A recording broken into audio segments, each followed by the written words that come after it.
First ప్రోమోనే super duper hit రా అంటే second promo block buster అయిపోయినట్టుగా అయితే తెలుస్తుంది. ఈ వారం ప్రోమోలు అదిరిపోయినాయి అంటే ఆబ్వియస్లీ ఎపిసోడ్ కూడా అదిరిపోతున్నట్టుగా ఖచ్చితంగా చెప్పేచ్చు కదా. Concept based promos. ఫస్ట్ ప్రోమోలో ఆ కాన్సెప్ట్ అయితే సెకండ్ ప్రోమోలో ఏంటి దమ్ము దుమ్ము. ఇక అందులో గొడవలు అవుతాయి, ఇందులో కూడా గొడవలు అవుతాయి. క్లియర్గా గొడవలు అయిపోయే కాన్సెప్ట్లు ఈ వారం ఖచ్చితంగా బిగ్ బాస్ వాళ్ళు బాగా ప్లాన్ చేసినట్టుగా అయితే అర్థమవుతుంది. ఆబ్వియస్లీ ఇందులో జరిగే ఇష్యూస్ వల్ల మనకి నామినేషన్ పాయింట్లు మెజారిటీగా ఇందులోంచే వస్తాయి కాబట్టి తద్వారా రేపటి నామినేషన్స్ కూడా అదే రేంజ్లో ఉండబోతున్నాయి అన్నట్టుగా ఖచ్చితంగా చెప్పేచ్చు అనమాట. మంచి ఇంట్రెస్టింగ్ ఎలిమెంట్స్ అన్నీ రాబోతున్నాయి ఏముంది, సీజన్ ఎండ్ అయ్యే టైంకి రాబోతున్నాయా? రైట్ ఫ్రమ్ ద బిగినింగ్ ఇలాంటివి మనం చాలాసార్లు అనుకున్నాం కదా ఈ సీజన్ విషయంలో. చూడాలి మరి. ప్రస్తుతానికి మనం చూసుకుంటే దమ్ము చూపించేది ఎవరు, దుమ్ముగా చిత్తైపోయి బయటికి వెళ్ళిపోయేది ఎవరు ఫినాలే లోపే అన్నట్టుగా అయితే ఈ కాన్సెప్ట్ బేస్డ్గా వచ్చారు. ఫస్ట్ అయితే నబీల్ నిఖిల్కి ఇచ్చారు. దమ్ము బాగా చూపిస్తారు, టాస్కుల్లో నా తర్వాత అంత బాగా ఆడతాడు, టాస్కుల్లో గట్టి పోటీ ఇస్తాడు నా తర్వాత అన్నట్టుగా అయితే చెప్తున్నారన్నమాట.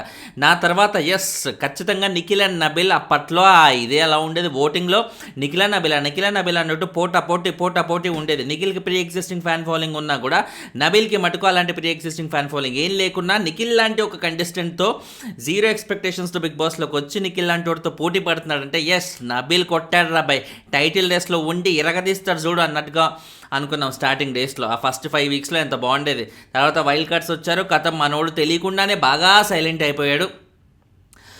ముఖ్యంగా ఆదిత్య గారిని ఇమిటేట్ చేస్తూ చేసిన ఆ స్కిట్ కానీ, అప్పటి వరకు నామినేషన్స్లో ఆయన చూపించిన ఫైర్ కానీ, అదంతా ఒకేసారి కంప్లీట్గా ఎవరో చాలా ఏదో ప్లాన్ ప్రకారంగా వచ్చిన నబీల్ని ఆయనకి మాటలు రాకుండా చేశారా, ఆయన మూతికి ఏమైనా ప్లాస్టర్ వేసి మూయించారా అన్నట్టుగా సైలెంట్ అయితే అయిపోయాడు అనమాట మొత్తానికైతే.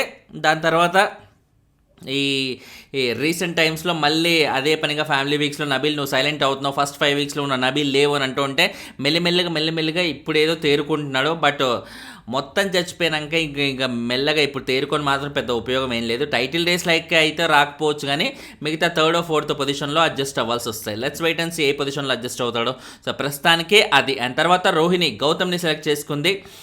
ఖచ్చితంగా ఉంటాడు, దమ్ము చూపిస్తాడు అన్నట్టుగా.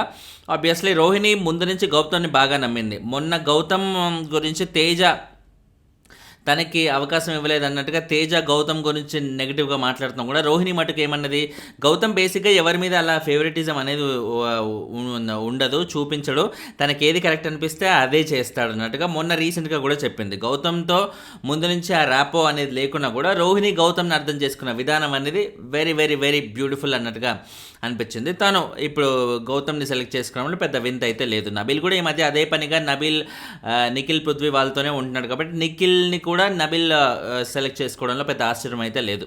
అండ్ తర్వాత రోహిణి సెకండ్ ఆప్షన్గా అంటే దుమ్ముగా బయటికి వెళ్ళిపోతుంది అనే ఉద్దేశంతో, ఫినాలే రాకముందే అనే ఉద్దేశంతో ప్రేరణని సెలెక్ట్ చేసుకోండి.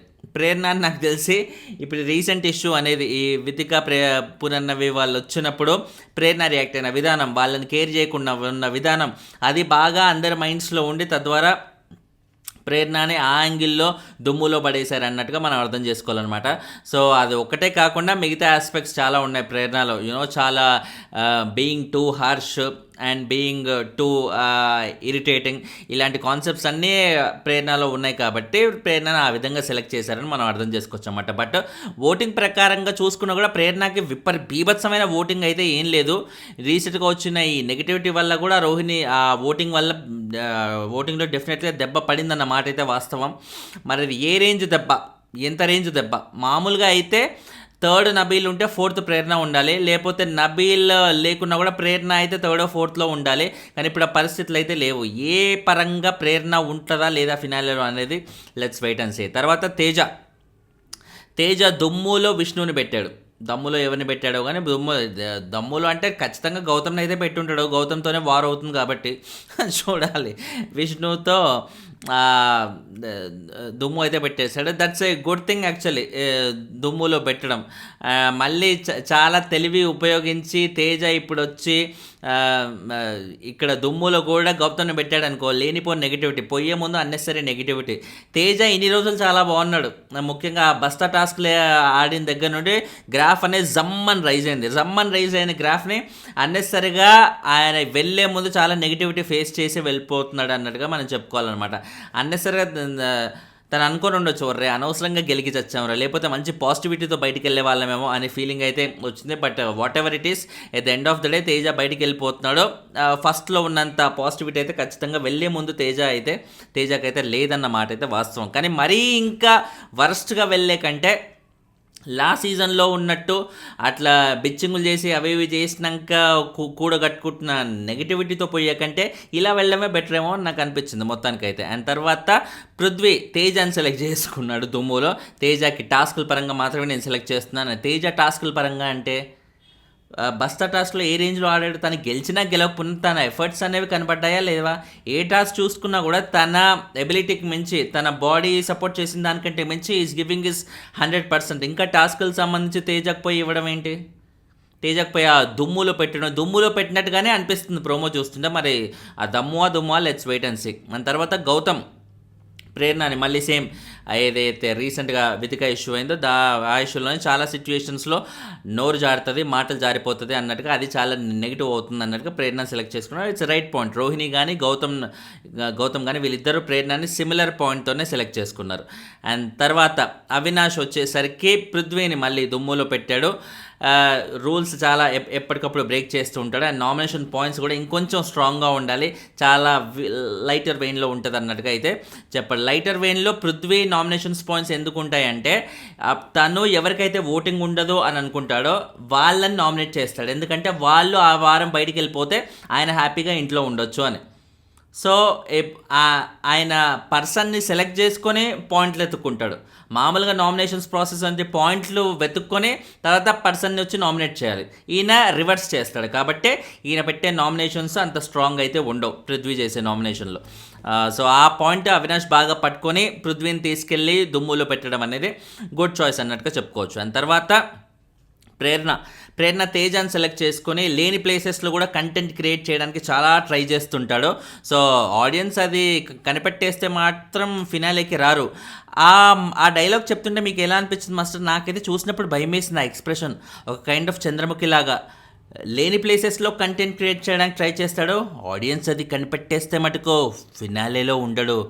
అమ్మ బాబోయ్, కాంచనా లాగా చంద్రముఖి లాగా అనిపించింది ఆ ఎక్స్ప్రెషన్ చెప్పేటప్పుడు. బట్ లేని ప్లేసెస్లో కంటెంట్ అంటే ఇదే.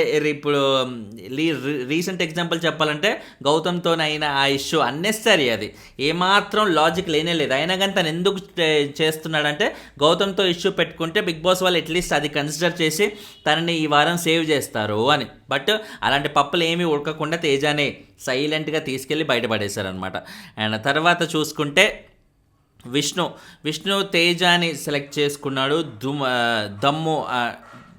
దమ్ము కాదు దుమ్ములో పెట్టేశాడు. ఓన్లీ ఇద్దరితో మాత్రమే ఉంటాడు, రోహిణి అవినాష్తో అన్నట్టుగా చెప్తుంది.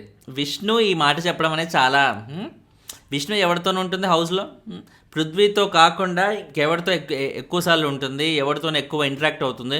రోహిణి, అవినాష్, తేజ లేకపోతే గౌతమ్ ఇలాంటి వాళ్ళతో ఇంటరాక్ట్ అవుతుందా విష్ణు? ఆమె చేయలేదు. కానీ తేజతో మాత్రం నువ్వు ఓన్లీ వాళ్ళతోనే ఉంటున్నావు అంటే అది ఎలా పాసిబుల్? అది రాంగ్ కదా అది. సో క్లియర్లీ ఇలాంటి పాయింట్లు చెప్పొద్దు. నువ్వు ఒక పర్సన్ని సెలెక్ట్ చేసుకుంటే ప్రాపర్ పాయింట్ పెట్టే విధంగా ఉండాలి. పృథ్వీ చేసే నామినేషన్స్లో లాగా పర్సన్ని సెలెక్ట్ చేసుకొని పాయింట్స్ వెతకడం కాదమ్మా. పాయింట్స్ ఉంటే పర్సన్ని సెలెక్ట్ చేసుకోవాలి. విష్ణు ఇప్పుడు పృథ్వీ ఎలాగైతే చేస్తున్నాడో ఈమె కూడా ఆబ్వియస్లీ పృథ్వీని ఆ లెవెల్లో ఆ బాండింగ్ అనేది పెంచుకుంది కాబట్టి ఆయన దారిలోనే ఈమె కూడా వెళ్తున్నట్టుగా అయితే మనం చెప్పుకోవాలన్నమాట. సో గౌతమ్ ఇద్దరితోనే ఉంటున్నాడు అన్నట్టుగా అంటుంటే నాగార్జున గారు లేదు ఈ మధ్య కొంచెం మాట్లాడుతున్నాడు, గౌతమ్ ఇష్యూలో భలే పాయింట్ రేస్ చేశాడు కదా అన్నట్టుగా అంటుంటే, అవును సార్ నేను గౌతమ్ ఇష్యూలో అయితే ఆయన చేసిన తప్పు రైటో పక్కన పెడితే నాకు అది తప్పనిపించి నేను రేస్ చేశాను అన్నట్టుగా అయితే అంటున్నాడు అన్నమాట. నీ వరకు తప్పనిపించింది ఓకే, బట్ గౌతమ్ ఏమే ఎక్స్ప్లెయిన్ చేస్తున్నాడు అదే ప్రోమోలో, సార్ నేను అట్లయితే ఏమనుకొని చేయట్లే అని అన్నాడు. అట్లా అనుకుని ఏమనుకొని చేయట్లే అంటే దానికి తేజ ఏమని ఉంటాడు డౌట్ లేకుండా, గౌతమ్ కావాలని సోలోగా ఉంటున్నాడు అని ప్రూవ్ చేసుకోవడానికి మాటికి ఇలా చేస్తున్నాడు అని తేజ చెప్పుంటాడు.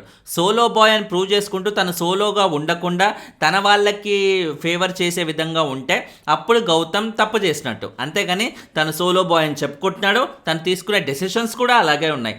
ఇంకా గౌతమ్ ఎందుకు తప్పు అవుతాడు? సో గౌతమ్ చెప్పేది అదే, నేను అట్లా ఏం అనుకొని అయితే చేయట్లేదు, నేను ఎలా ఉన్నానో, ఎలా ఆడాలనిపించిందో, ఏది కరెక్ట్ అనిపించిందో నేను అదే చేస్తాను అన్నట్టుగా తను ఓపెన్గా చెప్పేస్తాడు అనమాట. తేజనేమో అది మనోడి మనస్సాక్షికి తెలుసు అన్నట్టుగా ఏంటో ఆ కోడ్ తీసి మరి ఇట్లా ఇట్లా కొట్టి కొట్టి మరీ చెప్తున్నాడు.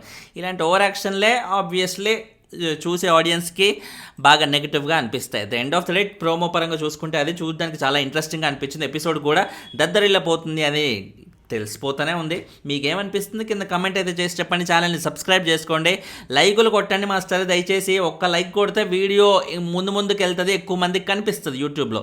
ఒక్క సెకండ్ పడుతుంది కదా, ఒక్క సెకండ్ నా కోసం వెచ్చించలేరు చెప్పండి. బాయ్.